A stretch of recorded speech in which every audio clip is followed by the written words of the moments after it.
Prenons en considération une expression de la lettre aux Éphésiens, « toutes choses en Christ ». Lorsque les temps seraient accomplis, de réunir toutes choses en Christ, Éphésiens 1,10.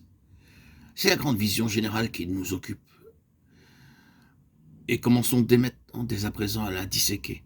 Pour commencer, il est d'une importance suprême que nous reconnaissions qu'il y a pour Dieu un facteur de base qui régit tout et qui est une question suprême pour notre connaissance. C'est le caractère inclusif et exclusif de son Fils Jésus-Christ.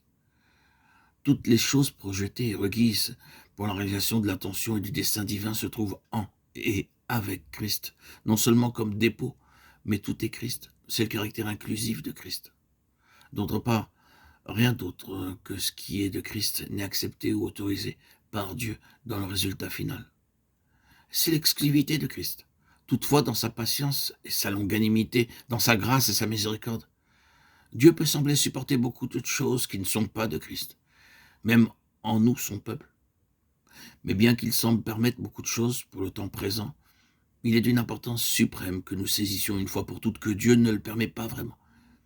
Il peut nous manifester sa patience, sa longanimité, mais de toute façon, il n'accepte pas ce qui n'est pas de Christ. Il a initialement dit que pour lui, cette chose est morte, et il œuvre pour amener progressivement la mort dans ce domaine.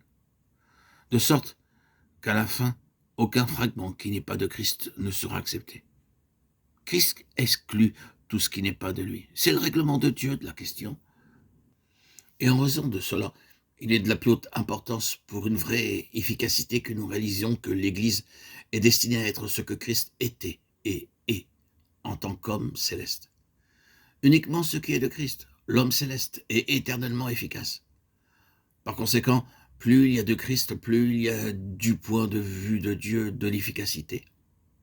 Cela signifie que ce qui était, ce qui est vrai de lui, en tant qu'homme céleste, quant à son être, quant aux lois de sa vie, quant à son ministère et sa mission, doit être vrai de l'Église. Quand nous parlons de l'Église, bien sûr, nous parlons de tous les membres comme formant l'Église.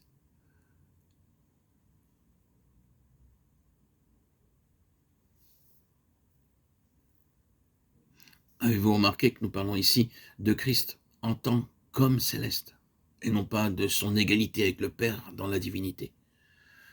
Nous ne disons pas que l'Église doit être dans le même sens que Christ, Dieu incarné occupant la place de la divinité. Nous parlons de l'homme céleste.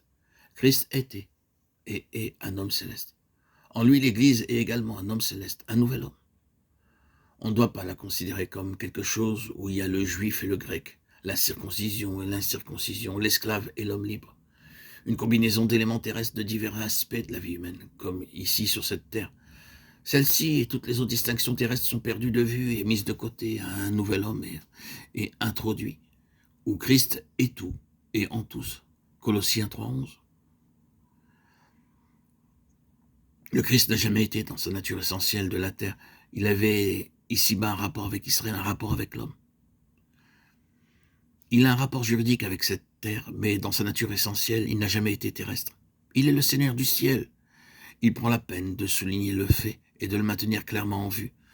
Je suis d'en haut. Jean 8, 23.